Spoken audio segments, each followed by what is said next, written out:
There we go. All right, guys. Welcome to another team call for Team Fit and Fired Up. Tonight, we are going to talk about adding value to others, and then Andrea is going to talk about productivity and coaching and how we get people to join us. Don't have a lot of announcements. Just wanted to let everyone know that on the 13th of next month, it's a Wednesday, we're going to do Andrea and I are going to try a new coach sneak peek type of thing. We're going to do a coach Q&A. So please invite your prospects to that, and Andrea will talk about who are good prospects and that kind of stuff. And then this month's almost over, you guys, but don't let it get you down. There's still time to hit Success Club. So don't think that you've run out of time. You've got until midnight on the end of the month, so you can do this. But I wanted to talk about creating value. As coaches, that's our job, is to create value in other people's lives. So a big part of our business is our posting.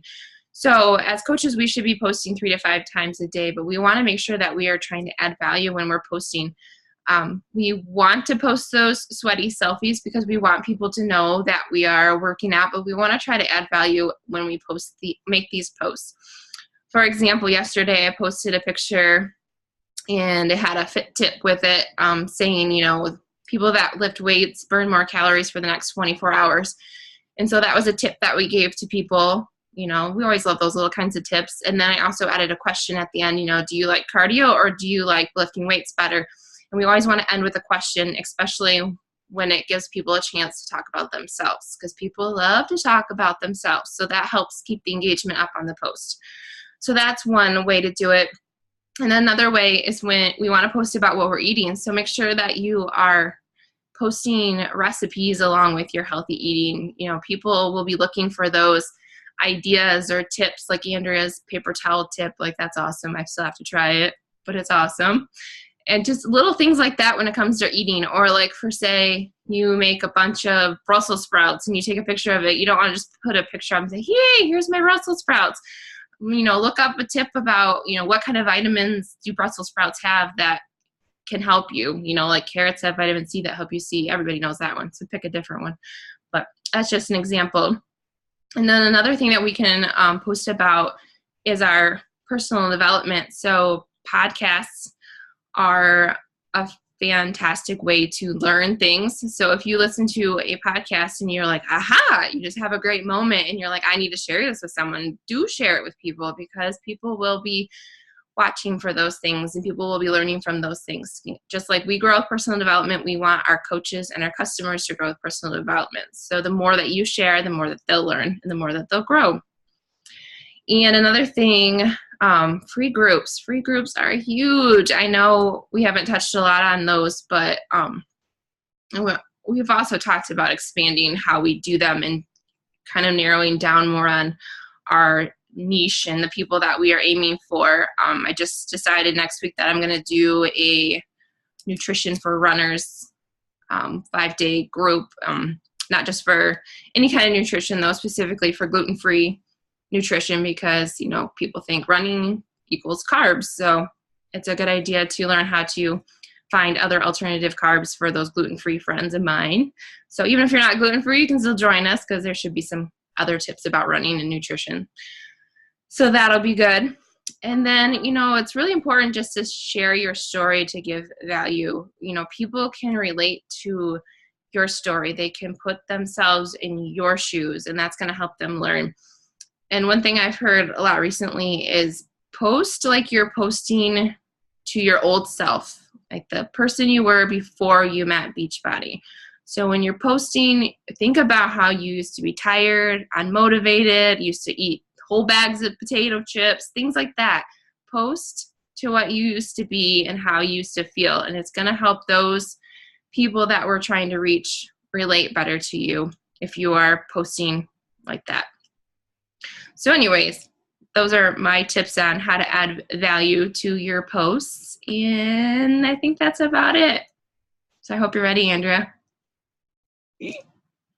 I'll unmute you. Hello. I'm still just a little square in the corner of my phone, so I can't actually see if this is a good setup or not. But anyways, okay, I'm going to talk to you guys about two things. I literally just made my outline for the one that I want to talk to you about. And the second one, these are two big things. So the first thing I'm going to talk to you guys about is Power Hour. And then the second thing is going to be inviting coaches and how to approach people to the coaching opportunity. Did I just say that right? How to introduce the coaching opportunity. It's been a really long day. So let's start with Power Hour. Honestly, I'm lucky if I get 2 to 3 Power Hour days in a week because my life's a little crazy right now. I have 2 small kids, but they're so important to add. Oh, hey, there. No, I see Stephanie. They're so important to add to your productivity, and let me explain why. You guys that have been in this for a while have heard us talk again and again and again about Power Hour. But the reason why Power Hour is different than working in 10 and 15-minute pockets of time is because you have to set it up very much like a work environment. So a few tips to start your Power Hour. First and foremost, you want to set a timer. Something about knowing that there's an endpoint in sight, I think, makes me more focused and makes me know that I got to try to get as much in the time that I'm allotted. Turn off the notifications on your phone, on your computer. I can't tell you how many times I'll be 10 minutes in to my Power Hour and then, oh, somebody I messaged 3 hours ago just sends me a message and I see it pop up and I'm like, oh my God, I have to answer them. I have to do it right now because I just, and then once you do that, then you might check another notification. Oh, somebody commented on your post. Then you're down the rabbit hole of Facebook. And before you know it, 20 minutes has gone by and you haven't actually done anything productive for your business. So turn off the notifications. The third thing is remove yourself from distractions in general.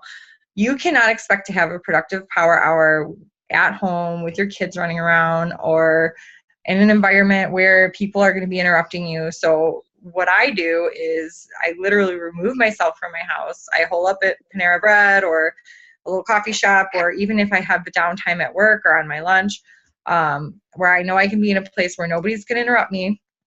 I sit down and I do my Power Hour. And before you sit down to do your Power Hour, you want to make a list of tasks. So what do you need to accomplish? What in this hour is going to move your business forward the most? So things that you necessarily wouldn't want to be doing in your Power Hour are things like personal development, checking notifications, you're going to want to do stuff that is directly going to build your business. So this is like my priority stuff. And I'm just going to tell you guys how I do it.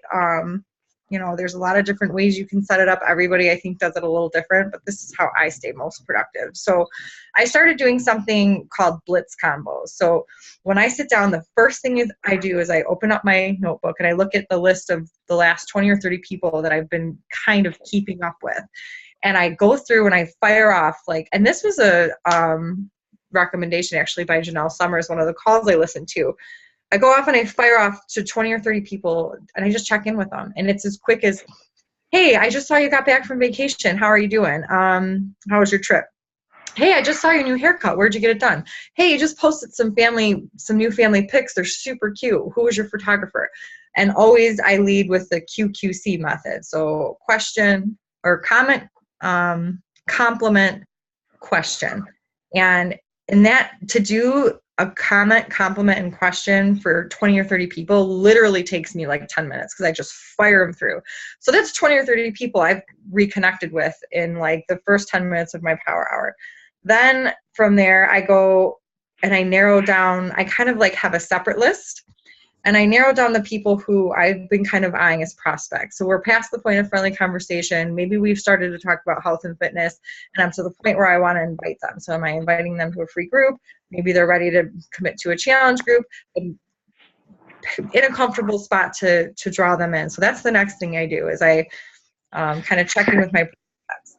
And then after that, I go down and I do my challenge group check-in. I check in with my challengers, and I actually will private message the challengers in my group that are quiet, the ones that aren't posting, are silent watchers.